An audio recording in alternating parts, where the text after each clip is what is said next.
नाज़रीन, आज की वीडियो में बेनज़ीर भुट्टो की ज़िंदगी के कुछ हैरत अंगेज़ पहलू के बारे में मैं गुफ्तगू होंगे। और वीडियो के पहले हिस्से में बेनज़ीर के क्रिकेटर माजिद खान से इश्की दास्तान होगी, जबकि वीडियो के दूसरे हिस्से में नवाज शरीफ के मुशीर बराए मीडिया हुसैन हक्कानी का वो जिक्र रहेगा जब उसने बेनज़ीर की चंद पर्सनल इंफॉर्मेशन हासिल की थी। नाज़रीन, ये तमाम तर तफसीलात पार्लियामेंट से बाज़ारे हुस्न तक की किताब में दर्ज हैं। अब बात करते हैं बेनज़ीर और क्रिकेटर माजिद खान के इश्क की। ये उस वक्त की कहानी है जब इमरान खान और माजिद खान दोनों साथ मिलकर क्रिकेट खेला करते थे। इमरान खान कहते हैं कि बेनज़ीर के अक्सर क्रिकेटर माजिद खान के लिए फ़ोन आते, मगर माजिद खान इतनी लिफ्ट ना करवाते। इस सिलसिले में बेनज़ीर मुझे राब्ते के तौर पर इस्तेमाल करती और माजिद खान के बारे में पूछती।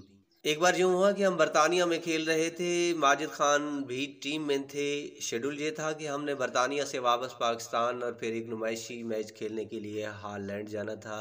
बरतानिया में बेनज़ीर भुट्टो बदस्तूर माजिद खान के पीछे पड़ी रहीं और टीम के पीछे ही पाकिस्तान चली आई और उसके पीछे पीछे हॉलैंड पहुंच गई।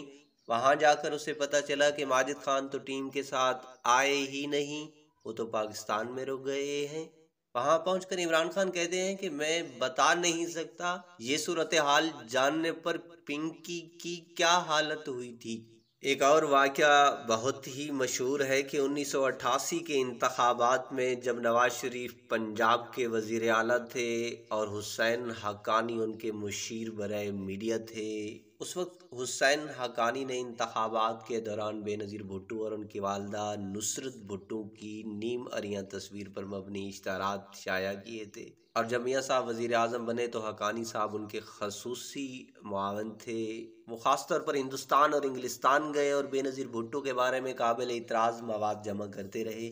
उस दौर में अखबारात में ये खबर छपी थी कि हक्कानी साहब ने हिंदुस्तान में बेनज़ीर के पुराने क्लास फेलों से मुलाकातें की और मोहतरमा के बारे में कवायफ इकट्ठे किए। मुसद्दका इतलाक के मुताबिक हक्कानी साहब ने अपनी किताब का मुसद्दा भी तैयार कर लिया था। इतने में वो नहीद खान की बहन के इश्क में गिरफ्तार हो गए। इश्क दिन दुगनी और रात चुगनी तरक्की करने लगा और दूसरी तरफ शायद मियाँ साहब ने हाथ खींच लिया और हक्कानी साहब का दिल उनसे खड़ा हो गया और यूं बेनज़ीर के हक़ाइक़ आवाम के सामने आने से रह गए। नाज़रीन, इस कहानी के बारे में एक कमेंट ज़रूर दीजिएगा।